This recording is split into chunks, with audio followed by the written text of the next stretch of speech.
नमस्कार मित्रों, मैं आपका मित्र दीपक तनेजा आप सभी का स्वागत करता हूं आपके सबसे लोकप्रिय चैनल योर कालचक्र में। मित्रों, आज फिर एक और बहुत महत्वपूर्ण विषय जिसके ऊपर बहुत भ्रम है और जिसके कारण से बहुत सारे लोगों को कोई भी डरा देता है। आज फिर हम उसका सही आकलन कैसे किया जाता है उसको समझने के लिए बैठे हैं अपनी आदरणीय उत्तरा दीदी के साथ। मैं आप सभी के सहयोग से उनका स्वागत करता हूं। नमस्कार दीदी, आपका स्वागत है। नमस्कार नमस्कार दीपक जी। एक्चुअली जो हमारा विषय हमने आज लिया है कि ज्योतिष शास्त्र में अस्त ग्रह को हमारे यहाँ हमारे भारतीय ज्योतिष में बहुत महत्व दिया जाता है, बहुत ज्यादा। और विशेष रूप से जो गोचर में भी जो है अस्त ग्रह को बहुत महत्व देते हैं हमारे यहाँ। जैसे विवाह है, गृह प्रवेश है, इन सब में यदि गुरु अस्त रहेगा या शुक्र अस्त रहता है तो शादी ब्याह नहीं होते। अगर गृह प्रवेश इत्यादि है तो मंगल या शनि की स्थिति जो है गृह प्रवेश के समय अस्त नहीं होनी चाहिए। शुभ कार्य मतलब हमारे यहाँ गोचर में इसको बहुत ही महत्व देते हैं। और जन्म कुंडली में भी यदि अस्त हो जाता है कोई ग्रह सूर्य से तो उसका ये माना जाता है कि भाई वो परिणाम कुछ भी परिणाम नहीं दे पाएगा या कोई परिणाम ही नहीं दे पाएगा। ये चीज हम विचारते हैं। लेकिन हमने व्यवहारिक पक्ष जो उसका देखा और विशेष रूप से जब कृष्णमूर्ति जी ने इस पर काम किया तो उन्होंने पश्चिमी देशों में क्या कहते हैं इस चीज को भी देखने का या हमको बताने की कोशिश करी। और उन्होंने कहा कि जो हमें फल अच्छे नहीं मिलते हैं उसके पीछे और भी बहुत से कारण होते हैं, ना कि केवल ग्रह का अस्त होना। बल्कि उन्होंने तो ये प्रमाणित किया कि अस्त ग्रह भी कई बार बहुत अच्छे फल दे जाते हैं, बहुत अच्छे।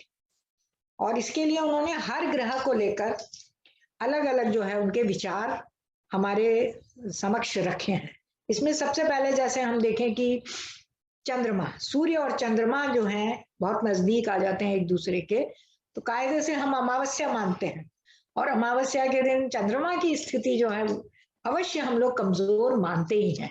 ये तो हम मानते हैं क्योंकि चंद्रमा मन का कारक है, तो मन थोड़ा कमजोर रहता है। और अमावस्या के दिन हमें वैसे भी दिखता नहीं है आकाश में, क्षितिज पर, तो चंद्रमा को हम कमजोर मानते हैं। लेकिन फिर भी ऐसा देखा गया है कि भौतिक सुख सुविधा की दृष्टि से और व्यवसायिक जीवन की दृष्टि से ये जो योग है सूर्य और चंद्रमा का योग भी जो अमावस्या पर बनता है, अमावस्या प्रथमा या चतुर्दशी भी, ये लाभदायक माना गया है। उन्होंने उसको खराब नहीं कहा है। अब हम आ जाते हैं जैसे सूर्य और मंगल की, कि मंगल अस्त हो जाएगा। मंगल अस्त होता है तो उसके हम और अनेक अलग अलग परिणाम मानते हैं। लेकिन इनकी युति जो है ऐसा देखा गया है व्यवहार में कि आगे बढ़कर काम करने का साहस देती है, क्योंकि दोनों पुरुष ग्रह हैं और दोनों ही साहसिक ग्रह हैं। एक राजा है, दूसरा सेनापति है। तो दोनों ग्रह जो है आगे बढ़कर काम करने की हिम्मत देते हैं और आत्मविश्वास की शक्ति प्रदान करते हैं, आत्मविश्वास बढ़ा देते हैं व्यक्ति का, उसकी इच्छाओं, लेकिन और वो इतना इच्छाओं के वशीभूत बहुत ज्यादा कर देते हैं उसको कि उसकी इच्छाओं और कामनाओं के बीच में हमेशा संघर्ष चलता है। वो महत्वाकांक्षी बहुत ज्यादा हो जाता है। ये देखा गया है सूर्य और मंगल की युति से। हम यहाँ युति का प्रयोग कर रहे हैं। युति भी एक तरह से अस्थि है। जो सूर्य के साथ जो भी ग्रह आता है उसको हम अस्त मानते हैं, तो सूर्य के साथ वो युति कर रहा है। अब अगला आता है सूर्य के साथ बुध की युति। बुध तो हमेशा ही सूर्य के आसपास ही रहता है, वो 22-23 डिग्री से दूर सूर्य से जा ही नहीं पाता। तो हम ये नहीं कह सकते हैं कि वो हमेशा खराब ही फल देगा, बल्कि इनका जो नजदीकी संबंध है, क्लोज कंजंक्शन जो है, मानसिक योग्यता बढ़ाता है, ऐसा देखा गया व्यवहार में। और उच्च कोटि की सोचने की क्षमता भी देता है, ग्रहण करने की क्षमता देता है, आप जो एब्जॉर्ब करना चाहते हैं, तार्किक क्षमता देता है, लॉजिक, अच्छा बोलने की, धारा प्रवाह बोलने की क्षमता देता है। और बड़े बड़े वक्ता, chief engineer, auditors, chartered accountants के सूर्य और बुध जो है बहुत ही क्लोज पाए गए, लगभग समान अंशों पे पाए गए, बहुत ही क्लोज, 2 से 5 डिग्री के अंदर अंदर पाए गए। हाँ, कभी कभी यदि कोई खराब परिणाम आता है तो कृष्णमूर्ति जी का कहना है कि वो सबलॉर्ड के कारण होता है कि व्यक्ति हठी बन जाता है। मैंने शायद पहले भी चर्चा की हुई है कि मेरे अपने भाई की कुंडली में लग्न पर उच्च का सूर्य है मेष राशि में, और बुध बिल्कुल उसके क्लोज है, 1 डिग्री का शायद सूर्य है और 2 या 3 डिग्री का बुध है। और वाकई वो चार्टर्ड अकाउंटेंट है और बहुत ही इंटेलिजेंट है, शुरू से वो बहुत ब्रिलियंट रहा है। तब तो हम ज्योतिष समझते भी नहीं थे बचपन में, तो जब वो छोटे रहे होंगे, बाद में हमने जब देखा तो हमें समझ में आया कि उसकी कुंडली में ये योग बना हुआ है, और ये कार्य मतलब इसकी पढ़ाई जो है उसने बुद्ध की महादशा में ही की है। अब अगर बुद्ध अस्त है तो फिर उसको तो ये सब कुछ कार्य नहीं करके देने चाहिए थे। अगला जो हमारा की युति आती है सूर्य के साथ गुरु की युति, तो हम इसका खराब पक्ष ना देखें। सूर्य और गुरु का जो क्लोज कंजंक्शन है वो व्यक्ति को बहुत विद्वान बनाता है, उसका स्वास्थ्य अच्छा रहता है। सूर्य आत्मकारक है, विटामिन डी देता है, हमारी इम्यूनिटी बढ़ाता है, और गुरु भी हमारे स्वास्थ्य का कारक माना गया है। और जो मानसिक संतुलन रहता है, हमारा मेंटल बैलेंस जो रहता है वो भी हमारा बना रहता है। व्यक्ति व्यवहारिक दृष्टि से बहुत ज्यादा सोशल होता है, किसी को नाराज नहीं करना चाहता, नए नए कार्य करना चाहता है, नए नए उद्यम लगाना चाहता है, उसकी सृजनात्मक योग्यता भी बहुत बढ़ जाती है सूर्य और गुरु के नजदीकी संबंध से, तो हम उसको खराब ना माने। इसके बाद आता है सूर्य और शुक्र। इनका जो नजदीकी संबंध होता है वो व्यक्ति को लोकप्रिय बनाता है, क्योंकि शुक्र जो है सामाजिक ग्रह माना गया है और लोकप्रियता देता है, सामाजिक सफलता देता है, और गीत संगीत कविता कला इत्यादि में प्रवीणता भी देता है। ऐसे व्यक्तियों को विपरीत लिंगी से लाभ होता है, मतलब कि यदि पुरुष के कुंडली में ये योग बना हुआ है तो स्त्रियां उसको लाभ पहुंचाती हैं, और अगर स्त्री की कुंडली में बना है तो पुरुष वर्ग उसको लाभ देते हैं, और विवाह से उसको खुशियां भी मिलती हैं। अब आता है सूर्य और शनि का जो नजदीकी संबंध है। सूर्य और शनि जो है, मतलब जो शनि का जो दब्बूपन या थोड़ा सा डर डर वाला जो आदत है, शनि थोड़ा सा दब्बू बनाता है, इंट्रोवर्ट बनाता है, व्यक्ति को इतना निडर और साहसी नहीं बनाता, लेकिन सूर्य के साथ संपर्क करने से उसमें शक्ति और साहस का संचार हो जाता है, बहुत पॉजिटिव बन जाता है। बुद्धिमानी तो खैर बढ़ी जाती है, और लेकिन व्यक्ति में एक चीज आती है कि भौतिक सुख सुविधा वो नहीं बढ़ाना चाहता, ये शनि का प्रभाव है व्यक्ति को, और स्वास्थ्य ठीक नहीं रहता उसका, ये चीज है, इसके कारण अड़चने आती हैं और थोड़ा सा आगे नहीं बढ़ पाता जिंदगी में। लेकिन यदि शनि को कोई शुभ ग्रह और अन्य कोई कुंडली के शुभ ग्रह देख रहे हो तो फिर उसको सत्ता भी मिलती है, जिम्मेदारियां भी मिलती हैं, क्योंकि सूर्य तो सत्ता का ही कारक है, तो उस पर दृष्टि संबंध मायने रखता है। राहु केतु का जहां तक सवाल है, वैसे तो पश्चिमी देशों में राहु केतु को माना नहीं जाता।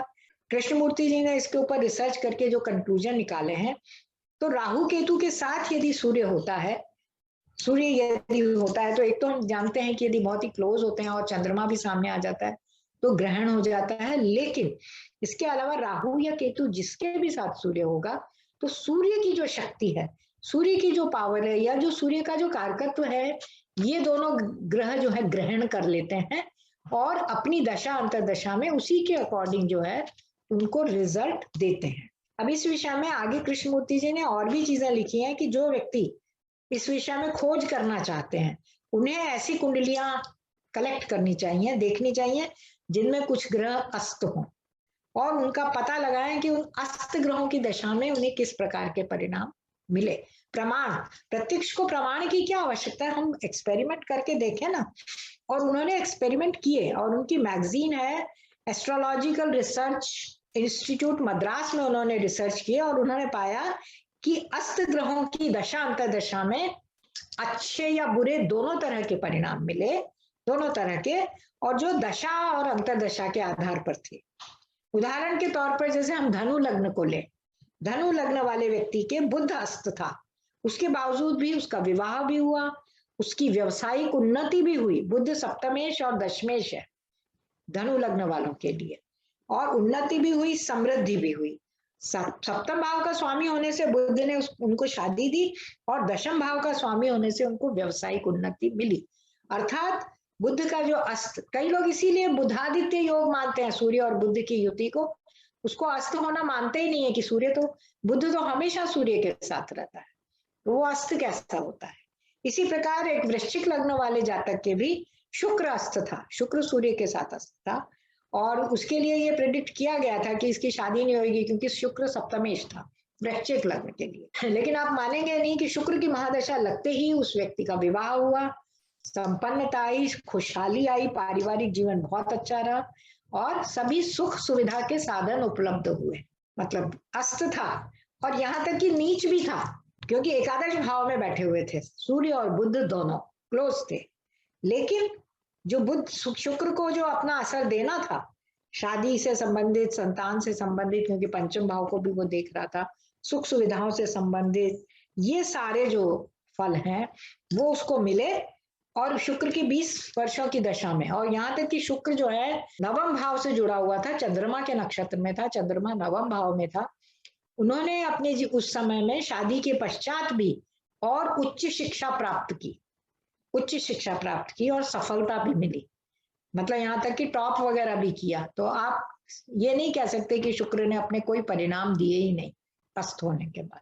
ये प्रमाण है, अगर आप कहेंगे तो हम आपकी उनको कुंडली भी बता सकते हैं। तो इसलिए हमें ध्यान पूर्वक ये देख लेना चाहिए कि ग्रह जो है कौन से भावों का स्वामी है, किस नक्षत्र में है और किससे प्रभावित हो रहा है। तो वो सारे फल जो उसने देने हैं वो देते हैं। आकाश में अगर हम इनकी आकाशीय स्थिति देखते हैं, आकाश में वो बहुत दूर है, बहुत ही दूर है, और जिसमें इनर सर्कल के जो ग्रह हैं बुध और शुक्र, ये तो फिर भी हमें अस्त होते प्रभावशाली लगते हैं, लेकिन मंगल, गुरु और शनि तो बहुत ही दूर हैं, उनका तो बहुत ही क्षीण प्रभाव पड़ता है। तो हमें हर कुंडली में विश्लेषण करके ये पता लगा लेना चाहिए कि इसके प्रभाव किस प्रकार से आ रहे हैं। बहुत बढ़िया दीदी, अगर आपकी अनुमति हो तो मैं भी कुछ जोड़ूंगा इसमें। जी बिल्कुल जोड़िए सर। अस्त ग्रहों के बारे में जितनी भी जानकारी, जितनी भी मिथ बनाई हुई हैं, जितनी भी मतलब ऐसी ऐसी बातें बोली जाती हैं कि ये बहुत तरीके से नुकसान करते हैं, सही में अगर अस्त ग्रह जिसे कहा जाता है तो अलग अलग ग्रहों की सूर्य से डिग्री वाइज अलग अलग उसके बारे में बताया गया है कि इतनी डिग्री पे होने पर वो अस्त होता है। जी सभी ग्रहों का अलग अलग डिग्री में उनका होता है। एक पूर्ण अस्त होते हैं, एक थोड़ा एज पे अस्त होते हैं, तो उनके प्रभावों में भी अंतर होता है। तो अस्त ग्रह अगर सूर्य की स्थिति बहुत खराब है तो ही ज्यादा बुरे परिणाम देंगे। जी अगर हाँ, सूर्य सूर्य कारक होना चाहिए कुंडली में। अच्छी स्थिति में अगर सूर्य बैठा है, अगर वो सूर्य स्ट्रांग है, तो वो कभी भी अस्त ग्रह की जो रिजल्ट है खराब नहीं आएंगे। खराब नहीं आएंगे, खराब और नहीं। जो बुध जो है वो मैक्सिमम 28 डिग्री दूर जाता है, और अगर वो अस्त होता है, इवन अगर पूर्ण अस्त भी होता है, तो बहुत इंटेलिजेंट होते हैं। शर्त यह है कि सूर्य उस कुंडली का अच्छा ग्रह होना चाहिए, हाँ, शुभ भावों से जुड़ा रहना शुभ चाहिए। भाव और शुभ स्थिति में बैठा होना चाहिए। मतलब ऐसा ना हो कि वो अष्टमेश होकर वो अगर आप देख रहे हैं तो फिर उसके रिजल्ट्स अलग हो जाएंगे। बिल्कुल, तब अलग हो जाएंगे, तो बिल्कुल। उस तरह से आप मत देखें। और उसके बाद भी अगर वो और बुरी स्थिति में पहुंच गया तो और बुरी हालात में लेके आएगा। उनमें भी सबसे ज्यादा बुरी स्थिति वो स्वास्थ्य संबंधी समस्याओं में ही ज्यादा करते हैं। बिल्कुल बिल्कुल बिल्कुल। तो मेरा जो अनुभव था मैंने भी आपके साथ जोड़ दिया, आपकी अनुमति से दीदी। बहुत अच्छा किया सर, बहुत अच्छा किया। हाँ, तो ये आपका बहुत बहुत आभार। कि अस्त ग्रह जो हैं तब ज्यादा खराब होते हैं जब सूर्य की स्थिति कुंडली में बहुत खराब होगी, तो ज्यादा खराब, और स्वास्थ्य संबंधी समस्याएं निश्चित रूप से फिर जरूर देंगे, अब वो अच्छे फल नहीं दे पाते नहीं दे पाएंगे। और बिल्कुल। अगर वो योग कारक सूर्य है या मित्र राशि में है या उच्च राशि में है और उच्च अच्छे भावों का स्वामी होकर अच्छे भावों में विराजमान है, शुभ भावों में है, तो वो बहुत ही लाभदायक होगा। सरकारी नौकरी में लगने वाले 70% लोगों की कुंडली में अस्त मिलेगा बुध। टॉप क्लास इंजीनियर्स और बड़े बड़े विद्वान जो बहुत मोस्ट इंटेलिजेंट लोग होते हैं, उनका पूर्ण अस्त तक भी मिल सकता है आपको। बिल्कुल बिल्कुल बिल्कुल। तो ये आपके अनुमति से मैंने भी बीच में 4 शब्द नहीं जोड़े नहीं, हैं। बहुत अच्छा किया सर। तो एक बहुत शानदार वीडियो, बहुत अच्छा टॉपिक, सभी के लिए एक बहुत लाभदायक टॉपिक था। तो जी आदरणीय उत्तरा दीदी का मोबाइल नंबर और ईमेल एड्रेस है, जिन जिनको कोई उनसे कंसल्टेंसी लेनी हो, शिक्षा संबंधी बातचीत करनी हो, आप उनसे भी और मुझसे भी संपर्क कर सकते हैं। शिक्षा के लिए, कंसल्टेंसी के लिए आप डायरेक्टली बात करें। जी नमस्कार। नमस्कार, धन्यवाद।